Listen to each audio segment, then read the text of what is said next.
Hi guys and welcome back. I'm Clay Ballard. Today we're joined with Michael Durr. He's one of our Top Speed Golf certified instructors, and we're going to go over the basic motion of the swing. I see a lot of times beginning players, the body's moving around a lot of different ways. They're coming out of posture, and I got a great way to simplify that for you. Michael's going to demonstrate for us. So first off, let's go ahead and set up to this golf ball like you're going to make a swing, and go ahead and go to the top of your swing for me and then pause at the top. Now we'll notice here at the top of his swing how his shoulders are staying at an angle, and then go ahead and come all the way on through just like you're going to pretend to hit that golf ball and finish when your hands are about chest high in the follow through. Go a little bit farther. Now we can see that the shoulders are in about that same angle there. So he stayed in his posture throughout the entire swing.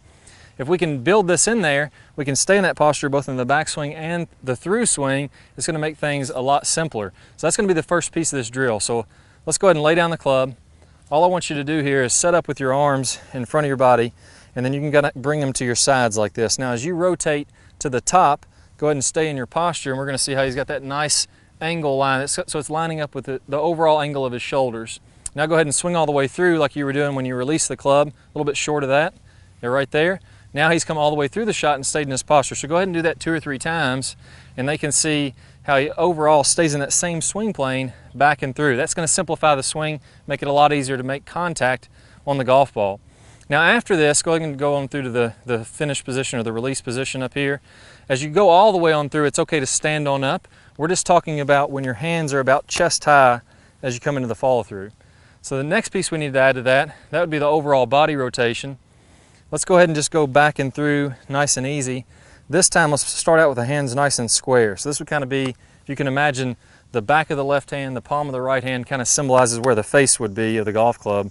Now as you come back, go ahead and let your hands rotate open so that they stay on that swing plane all the way to the top. Now you can see how his hand is rotated open here, and it's matching that swing plane. So it's really easy to get that face to turn. That's going to allow him to load up fully in the swing, and then go ahead and come on through and do the same thing. There's square, and now we're letting the hands rotate on through on the plane again.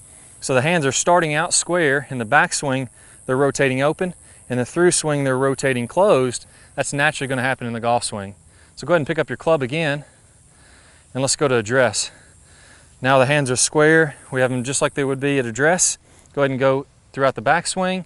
Notice how that face rotates open. He's allowing it to rotate open. Go ahead and go to the through swing, just like you're hitting a golf ball. That rotates on open. You'll see how this club, the leading edge of that club, is going ahead and releasing through the ball. So a lot of beginning players, intermediate players, tend to just want to bring that club straight back and straight through, no rotation at all, and we start pushing through the ball. We don't really get that rotation that we see in all the good players, or all the professional players, I should say. So go ahead and try a few more practice swings doing that, and notice how, we'll get this golf ball out of the way. Let's do some dry swings, and notice how the body motions look exactly like the drills that he was doing. So I recommend you do about 50 just with the hands and arms, getting that rotation going back and through, then do about 50 just in your living room. Don't even have to go outside, letting those hands rotate open and closed. Once we've done that and we're out on the driving range, now we can do a drill where we make sure we make contact on the ball. So we've got the overall body motion.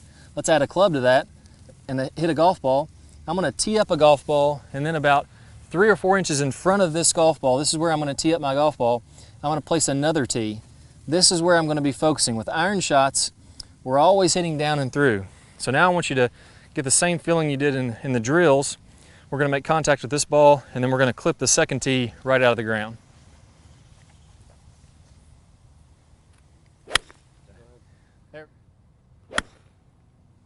There we go, perfect. Right down the middle of the fairway, hit that one nice. First tee came up, the second tee is clipped. May not be able to see that on the camera, but he came right nice and through, clipped both those tees. You guys work on those drills, you're going to be really consistent, and you'll be hitting those irons nice and clean. All right guys, hope y'all really enjoyed this video, but I got a great bonus for you. If we want to be really good at golf, we want to have tons of speed, have a lot of fun, really start cranking that ball, we got to have a lot of lag and then release that lag to get tons of speed. I've got my #1 lag video. I'm going to play a preview of that here in a second. If you want to click the link that pops up on your screen, if you're on a computer, if you're on a tablet, a mobile device, you're going to need to click the iCard. You'll get instant access to that full video, plus you're going to get 5 videos from my Top Speed Golf system.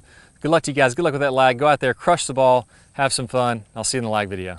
Hi guys, and welcome back. I'm Clay Ballard, and in today's video we're going to talk about one of the absolute worst drills for creating lag. It's a very common drill that I see, and in this drill what we're going to do is we're going to set the wrist very early to create an angle of lag, and then we're going to try to hold this throughout the swing. It's one of the worst things that you can do to build lag. I'm going to talk about the science behind why this is the case, and I'm also going to give you a great drill to help you improve your lag, all in this video. Let's go ahead and get started. If I do it this way versus holding that position, exact same thing happens when we're building the lag in the golf swing. So what we want to do is throughout the swing, I want to have a very low and wide takeaway. So I'm not going to set my wrist early at all.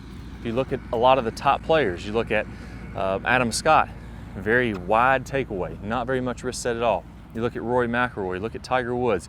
All these players are using a wide takeaway and not getting very much wrist set, so that later in the swing, as we start down, we can increase this wrist set, and we're really only going to max out this angle of lag for a split second in the downswing. Okay, so a 3-step drill here. Now, as we get started with this, I want to remind you that the fulcrum in this golf club for getting a massive amount of lag is right at the end of the golf club. This is where I want my hinge point to be.